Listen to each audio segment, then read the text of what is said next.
Nega Samatate Poku Myaroma Chiga shoot out of it. Jesus Maji Saroja, who did it. I pick it to the Wawa Pucha Tina, so that Sabukulego, Yentavida Piotobare Peace to the Zagaloma. In the Loya, the Kaisure Haro, Lolo say Pisupan Jaja, Bunu Lubim Hofu Kitira Hofu, Lolo say Bunu Kitira, till Tibia. Picaro Chairman, so yeah. Minia, Minia Kalipin, the Villona.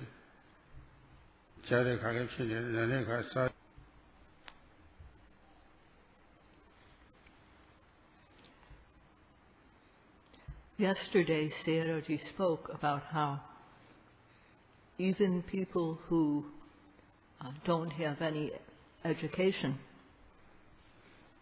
can understand the basic practice because of the way Mahasi Sayadaw developed verses that are easy for people to understand about how to practice. And one of them, the fundamental one that Sayadaw mentioned yesterday, is that only when we note in time, only when we observe in time, at the moment of arising, will we see nature true. So to observe at the moment of arising, this word arising can include anything that arises. It's a very general term. And at the moment indicates that this observation has to be done in the present. Right at the moment, not when the object has already gone by, not in the past, and not when something is still yet to come. We have to observe what is happening right now. And to expand on what Mahasi Sayadaw said, that when we note at the very moment of arising, we will see true nature. At the moment of arising can mean any experience, whether they're seeing, hearing, smelling, tasting, touching. All these things are a combination of mind and matter arising, and as well as thinking, opening the eyes, closing the eyes, blinking the eyes, lifting, moving, placing. Everything that we do involves nama and rupa, mind and matter, occurring continuously. So this can't be denied. Just try. Try to say that this isn't so. So these are really there. The mind and matter are really there, and they arise due to causes. So the Buddha said to study yourself, and that doesn't mean by thinking, not by reflecting on the past, or not by extrapolating, not by looking at something and then calculating what might be. What is definite is what is happening right in the present moment. So that's what we have to observe. The Buddha's teaching is very practical. And yesterday Sayadaw spoke about this. Yogis who listen carefully know. And all those yogis need to do is put the instructions into practice. So today, what Sayadaw would like to speak about is the Pali word lakkhana, which means a mark or a sign or characteristic. And whatever is there, whatever is, has some identifying characteristic, identifying mark. And when one practices, this is something that one needs to know about in a practical way. So Sayadaw U will speak about this in terms of theory and practice.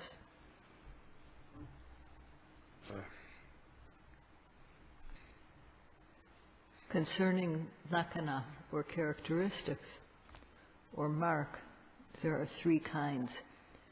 And one is sabhava lakkhana, the second is sankata lakkhana, and the third is samanya lakkhana. And these are talked about in the text. Among these three, sabhava lakkhana is what is to be known about each bit of mind and matter, nama and rupa. Each type of mind and matter has its own individual characteristic.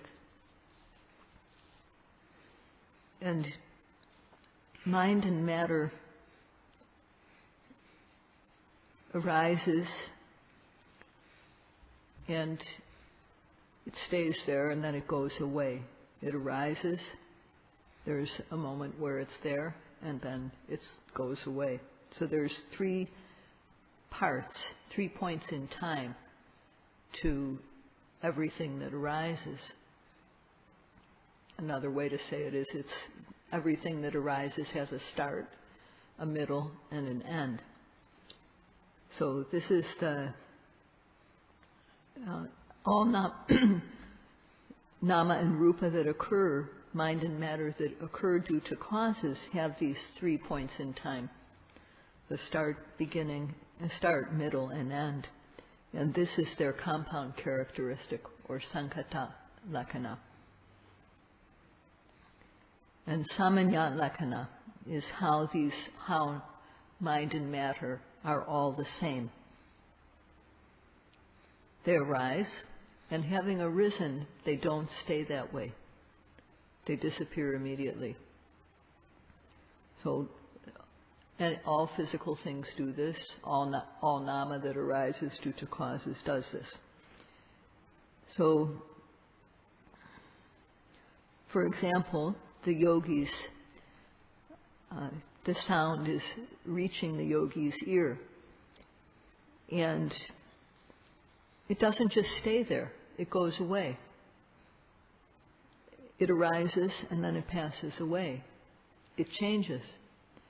And the ear base, too, as the sound strikes it, it changes too. So does hearing consciousness, hearing contact, and feeling. All these things change. They arise and then they pass away.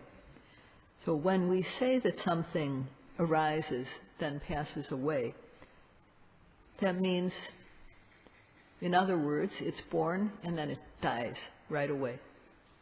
So if something is born and then continues to live, well, that's good. But what good is it if something is born and then just dies right away? So that is not good. Anything that behaves like that, arising and then dying immediately, cannot be counted as something good. We can't prevent things from arising.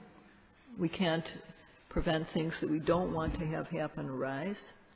We can't make things happen that we do want to have happen. There's no supreme being that can command things to be. And there's no small self, small being inside of us that can cause things either. So if you look at the weather, for example, at one moment it's hot, the next moment it's cold. These elements are always changing. And the weather affects the skin, makes things dry up when it's hot. So within our body, what is different is that there is also physicality that is due to karma, our past actions. So, our mind and matter, we may want to prevent bad things from happening, but we can't. We may want to request good things to happen, but we can't do that. If the causes are there for something to happen, then it will happen. So the Buddha preached that there is no inherent self. What we experience, there's no self to be found in it. And in India of the Buddha's day, the view of self was prevalent. The view of self was what most people believed. And the Buddha opposed this. He said that no one can select and make things occur. They can't make things not occur. They occur due to causes. And these characteristics of not being permanent, of arising and then passing away, of being impermanent, the characteristic of being unsatisfactory, and the characteristic of having no inherent self, but just being process, these characteristics spread throughout all mental and physical phenomena. So all mental and physical phenomena are the same in this regard, with regard to these last three characteristics.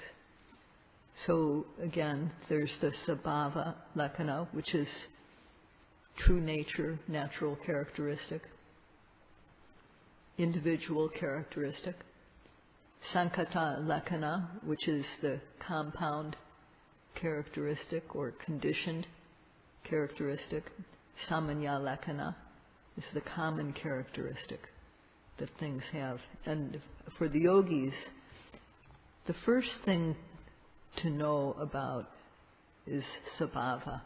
That's very important for the yogis to know sabhava.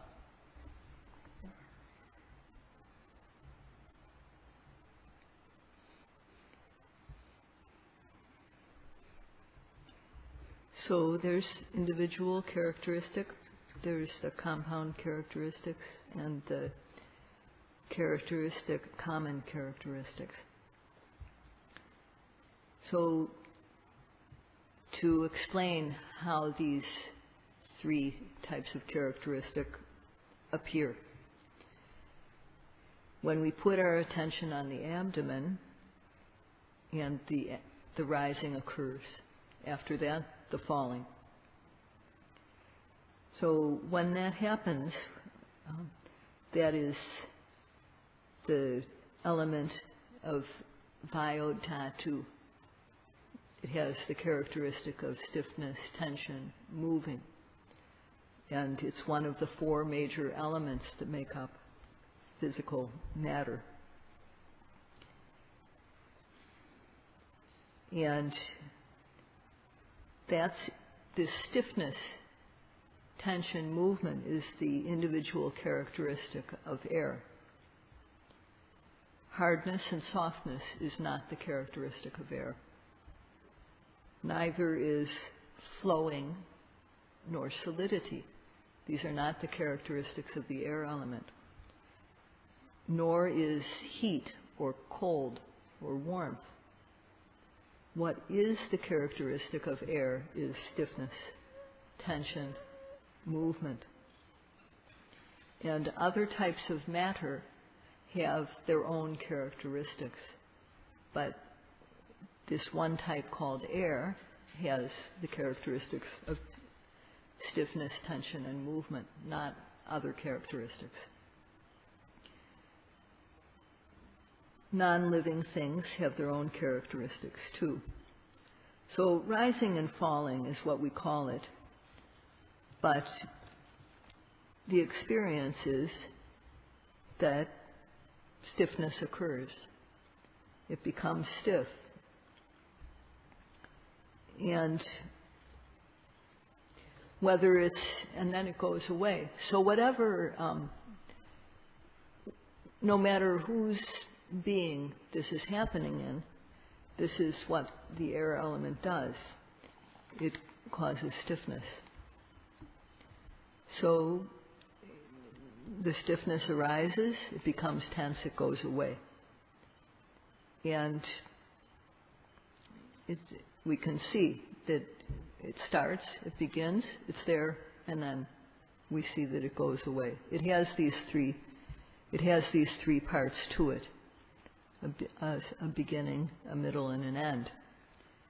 So this is the compound characteristic of things. Whoever's being it happens in has the air element when it arises, the rising when it arises, has these three points in time of starting, having a middle, and coming to an end. So as we watch it, we see that it starts and then it comes to an end.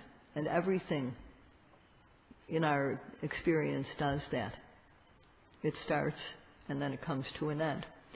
And this is the characteristic of impermanence, of not lasting. So in us or in others, this characteristic is common to the air element that occurs in us, all the phenomena that occur in us, all the phenomena that occur to others. They arise and then they pass away. So before the rising and falling occurs, it's not there. And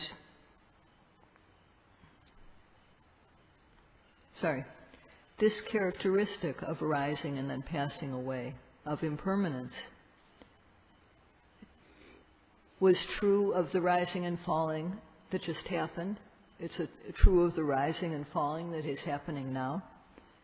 It's common to all the rising and falling that we experience. So because it is common in Pali, this is called samanya. It wasn't there before, it arises, and while we see it, it goes away. So when we see it end, the knowledge that this is impermanent arises. So all things have this characteristic. So in this section, Sayadaw has described the natural characteristic, or sabhava lakkhana, the compound characteristic, sankata lakkhana, and the common characteristic, samanya lakkhana. This is how to distinguish them.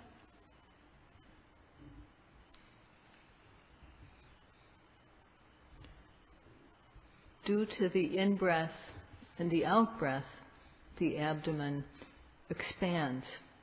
It collapses.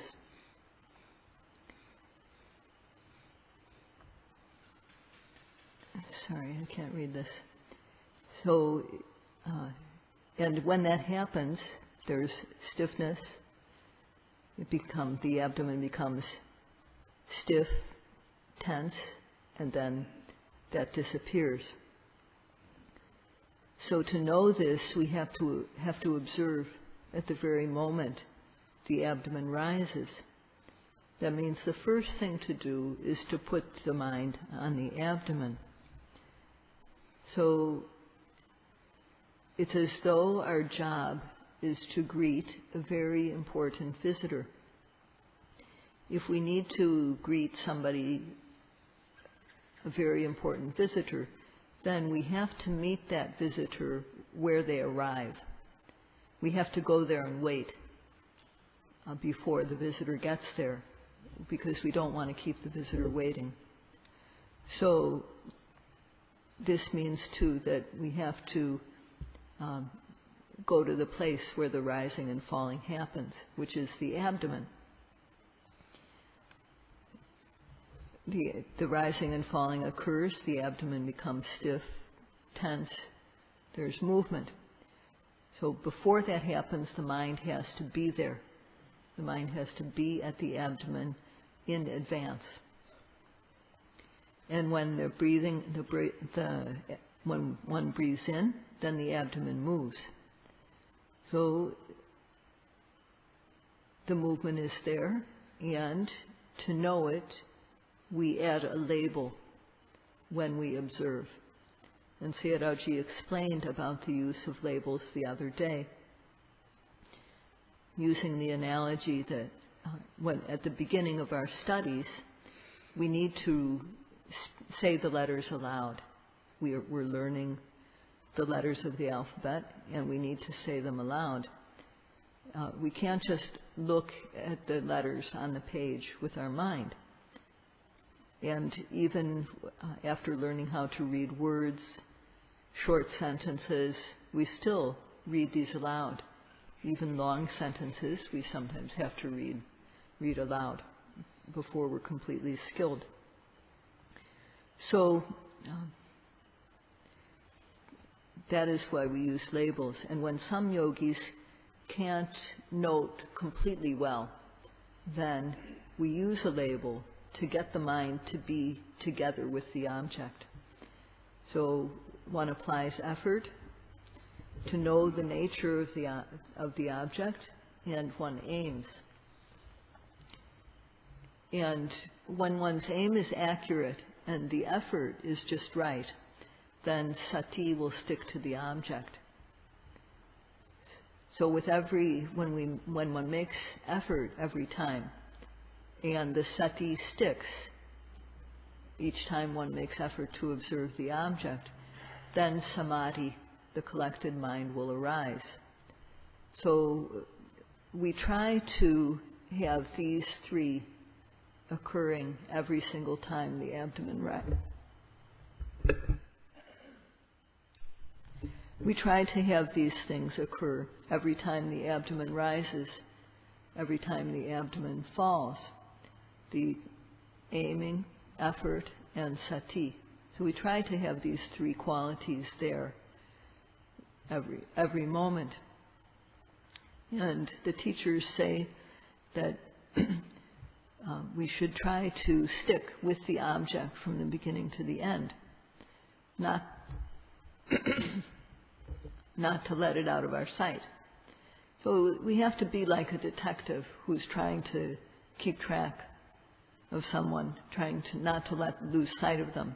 We too have to keep sight of the object.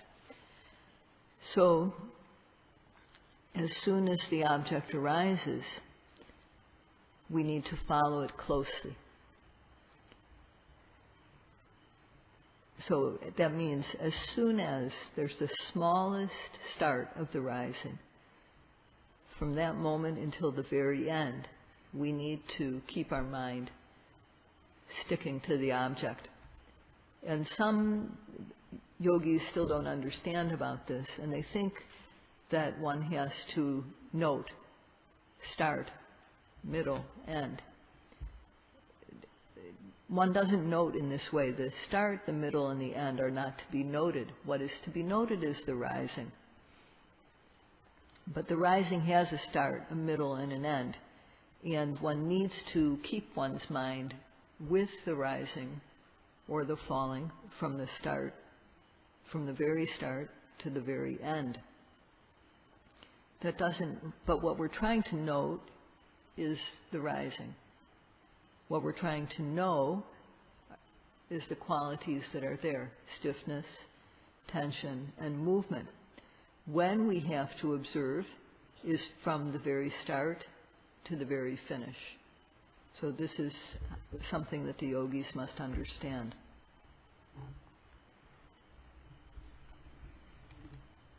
Observing like that at the moment of rising,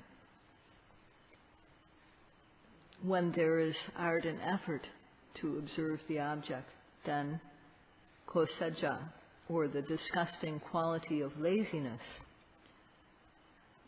cannot arise.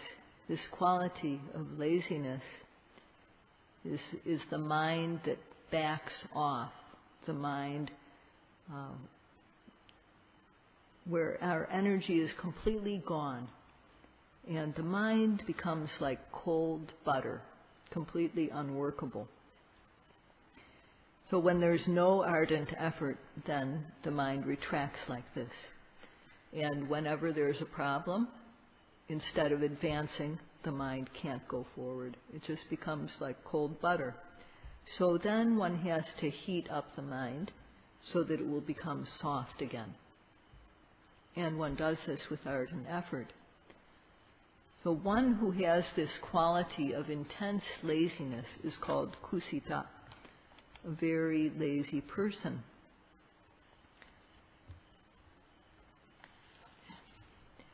In a job that requires alertness, the lazy person is sluggish, doesn't apply effort.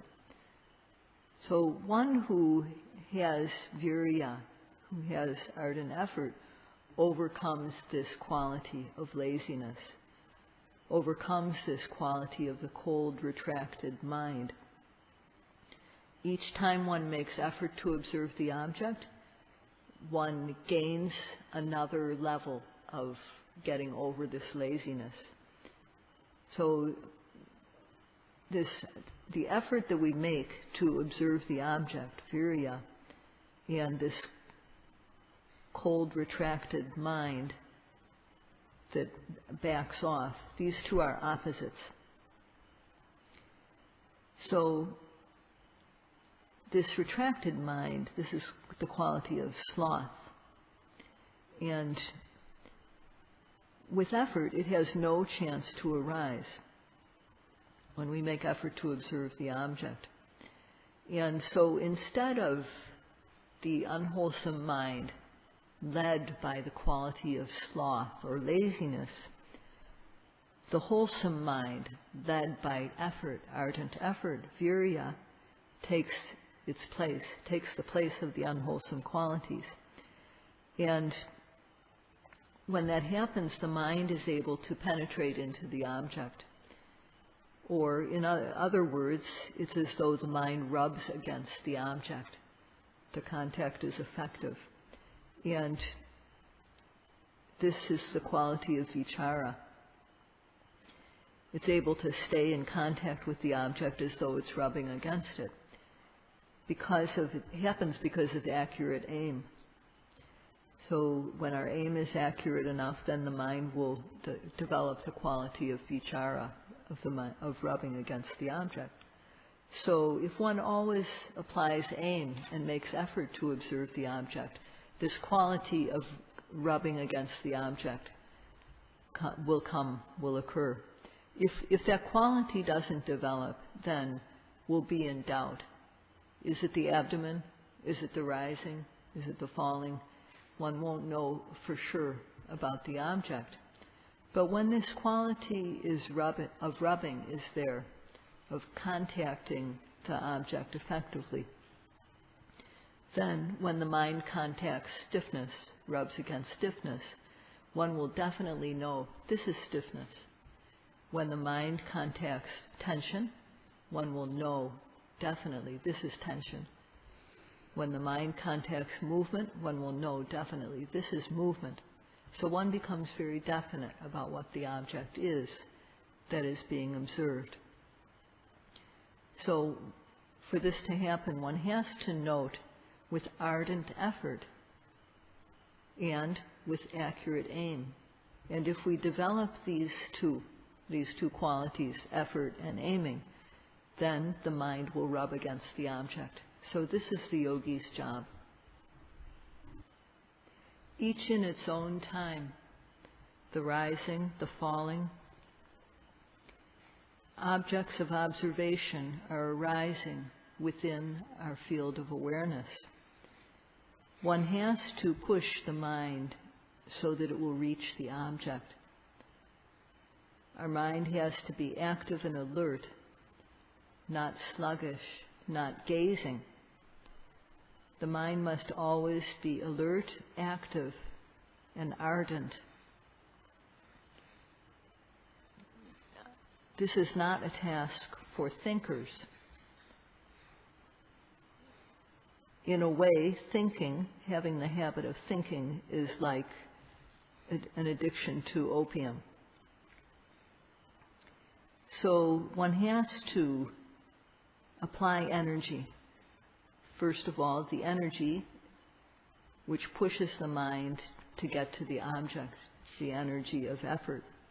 And one has to also have the energy of aiming, so that the mind's focus will be accurate. And if one has these two qualities, if there is energy, the energy of effort, pushing the mind to the object, and the aim is accurate, then the mind will meet the object exactly. And this makes our seeing effective. Because of the accuracy of our aim, then sloth and torpor can't arise. Our aiming is the direct opposite of sloth and torpor. Accurate aim makes the mind fresh. And,